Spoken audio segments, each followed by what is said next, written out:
शांति। 20 जनवरी 1982 की अव्यक्त मुरली। हेडिंग है प्रीत की रीत निभाने का सहज तरीका। शिव शमा अपनी परवानों के प्रति बोले, आज शमा अपनी परवानों के रूहानी महफिल में आए हैं। यह रूहानी महफिल कितनी अलौकिक और श्रेष्ठ है। क्षमा भी अविनाशी है, परवाने भी अविनाशी हैं, और क्षमा परवानों की प्रीति भी अविनाशी है। इस रूहानी प्रीत को क्षमा और परवानों के सिवाय और कोई जान नहीं सकता। जिन्होंने जाना उन्होंने प्रीत निभाया और उन्होंने ही सब कुछ पाया। प्रीत की रीत निभाना अर्थात सब कुछ पाना। निभाना नहीं आता तो पाना भी नहीं आता। इस प्रीत के अनुभव जाने कि यह प्रीत की रीत निभाना कितना सहज है। प्रीत की रीत क्या है जानते हो ना? सिर्फ 2 बातों की रीत है, और वह भी इतनी सरल है जो सब जानते भी हैं और सब कर भी सकते हैं। वह 2 बातें हैं गीत गाना और नाचना। इसके सब अनुभवी हो ना? गाना और नाचना तो सबको पसंद है ना? तो यहां करना ही क्या है? अमृत वेले से गीत गाना शुरू करते हो। दिनचर्या में भी उठते ही गीत से हो, तो बाप के व अपने श्रेष्ठ जीवन की महिमा के गीत गाओ, ज्ञान के गीत गाओ, सर्व प्राप्तियों के गीत गाओ। यह गीत गाना नहीं आता? आता है ना? तो गीत गाओ और खुशियों में नाचो। खुशियों में नाचते नाचते हर कर्म करो। जैसे स्थूल डांस में भी सारे शरीर की डांस हो जाती है, ड्रिल हो जाती है, भिन्न भिन्न पोज से डांस करते हो, वैसे खुशी के डांस में भिन्न भिन्न कर्मों के पोज करते। कभी हाथ से कोई कर्म करते, कभी पांव से करते हो। तो यह काम नहीं करते हो, लेकिन भिन्न भिन्न डांस के पोज करते हो।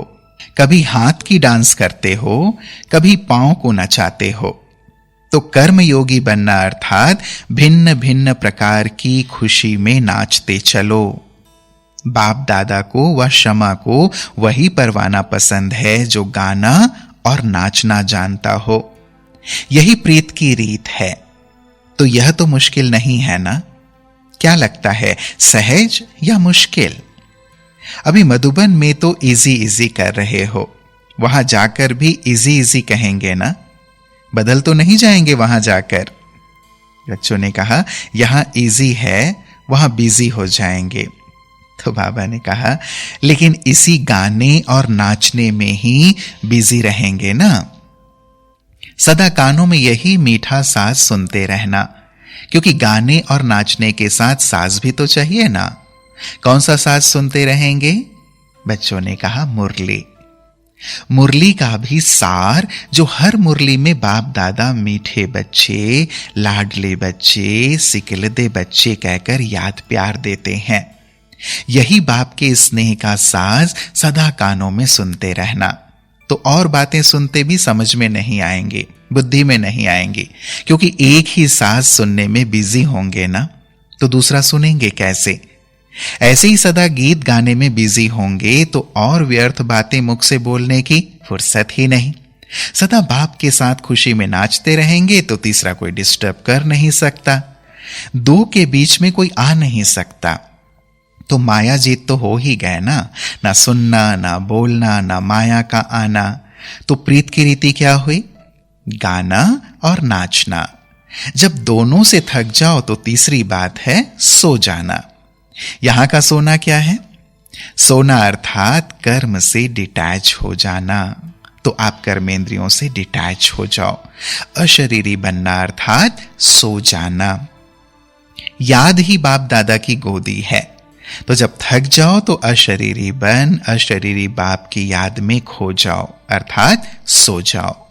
जैसे शरीर से भी बहुत गाते और नाचते हैं और थक जाते हैं तो जल्दी ही नींद आ जाती है, ऐसे यह रूहानी गीत गाते खुशी में नाचते नाचते सोएंगे और खो जाएंगे। तो समझा सारा दिन क्या करना है। और डबल फॉरेनर्स तो इसमें बहुत शौकीन हैं, तो जिस बात का शौक है वही करो। बस सोते भी शौक से हैं, तो तीनों ही बातें करने आती है। तो समझा प्रीत की रीति निभाने का सहज तरीका क्या है? अच्छा, अभी एक शब्द तो यहां डबल फॉरेनर्स छोड़कर जाना। कौन सा? बच्चों ने कहा, सभी ने कोई ना कोई बात सुनाई। कोई ने कहा उदासी, कोई ने कहा थकावट। अच्छा, इससे सिद्ध है कि जो बोल रहे हो वह अभी तक है। अच्छा, बोलना माना छोड़ना। तो एक शब्द डिप्रेशन डिप्रेशन कभी नहीं कहना, रियलाइजेशन ना कि डिप्रेशन। तो बाप को डाइवोर्स देते हैं, वह डिप्रेशन में आते हैं। आप तो बाप के सदा कंपेनियन हो, तो डिप्रेशन शब्द शोभता नहीं है। सेल्फ रियलाइजेशन हो गया, रियलाइजेशन हो गया, फिर यह कैसे हो सकता? समझा? जब द्वापर पूरा हो गया, कलयुग शुरू हो, तब फिर भले होना। इतने समय के लिए तो तलाक दे दो इसको। अच्छा, परिवर्तन भूमि में अविनाशी परिवर्तन करने वाले, सदा प्रीत की रीति निभाने वाले, क्षमा के दिल पसंद परवाने, सदा रूहानी गीत गाने वाले, खुशी में नाचते रहने वाले, जब चाहे बाप की गोदी में सो जाने वाले, ऐसे सिकिल दे लाडले बच्चों को बाप दादा का याद प्यार और नमस्ते। और ऐसे हम सबके अति प्यारे अति मीठे प्राणेश्वर बाप दादा को भी याद प्यार और नमस्ते नमस्ते नमस्ते बाबा। फिर प्यारे बाप दादा ने टीचर्स के साथ मुलाकात की, डबल विदेशी टीचर्स। सभी ने सेवा का सबूत अपने अपने शक्ति प्रमाण दिया है और देते रहेंगे। सेवाधारी अर्थात हर सेकेंड, हर श्वास, हर संकल्प में विश्व की स्टेज पर पार्ट बजाने वाले। तो सदा स्वयं को विश्व की स्टेज पर हीरो पार्ट बजाने वाली श्रेष्ठ आत्माएं हैं, यह समझकर चलते रहो। यह भी ड्रामा में चांस मिला है तो दूसरे के निमित्त बनने से स्वयं स्वतः ही उसी बातों के अटेंशन में रहते। इसलिए सदा अपने को बाप दादा के साथ ही हैं, सेवा पर उपस्थित हैं, इस स्मृति में रहकर हर कार्य करते रहना। सदा आगे बढ़ते चलेंगे और बढ़ाते चलेंगे। हिम्मत अच्छी रखी है, मदद भी बाप की मिल रही है और मिलती रहेगी। निमित्त शिक्षक बनना व रूहानी सेवाधारी बनना अर्थात फादर को फॉलो करना। इसलिए बाप समान, बाप के सिकिल थे। बाप दादा भी सेवाधारियों को देख खुश होते हैं। सभी सदा अपने को निमित्त समझकर चलना और नम्रचित होकर चलना। जितना निमित्त और नम्रचित होकर चलेंगे उतनी सेवा में सहज वृद्धि होगी। कभी भी मैंने किया, मैं टीचर हूं, यह मैं का भाव नहीं रखना। इसको कहा जाता है सर्विस करने के बजाय सर्विस में रुकती कला आने का आधार। चलते चलते कभी सर्विस कम हो जाती है या ढीली होती है, उसका कारण विशेष यही होता है जो निमित्त के बजाय मैंपन आ जाता है, और इसके कारण ही सर्विस ढीली हो जाती है। फिर अपनी खुशी और अपना नशा ही गुम हो जाता है। तो कभी भी न स्वयं इस स्मृति से दूर होना, न औरों को बाप से वर्षा लेने से वंचित करना। दूसरी बात कि सदा यह स्लोगन याद रखना कि स्व परिवर्तन से किसी भी परिवार की आत्मा को भी बदलना है और विश्व को भी बदलना है। स्व परिवर्तन के ऊपर विशेष अटेंशन, तो सेवा स्वतः ही वृद्धि को पाएगी। घटने का कारण भी समझा और बढ़ाने का आधार भी समझा, तो सदा खुशी में आगे बढ़ते जाएंगे और औरों को भी खुशी में लाते रहेंगे। समझा? तो नंबर 1 योग्य टीचर व नंबर 1 सेवाधारियों की लाइन में आ जाएंगे। तो डबल विदेशी सभी नंबर 1 टीचर होना, मेहनत अच्छी कर रहे हो और मोहब्बत भी अच्छी है, सबूत भी लाया है।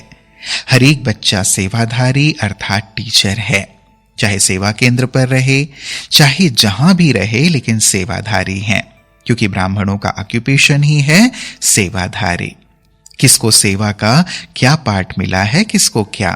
कोई को लाने की सेवा करनी है, कोई को सुनाने की, कोई को भोग बनाने की, तो कोई को भोग लगाने की। सब सेवाधारी हैं। बाप दादा सभी को सेवाधारी ही समझते हैं। फिर 83 के कॉन्फ्रेंस के लिए सभी ने नए नए प्लान बनाए हैं, वह बाप दादा को सुना रहे हैं। सबकी प्लानिंग सुनकर बाप दादा ने कहा, प्लान बनाने में मेहनत की है उसके लिए मुबारक। यह भी बुद्धि चलाई अर्थात अपनी कमाई जमा की।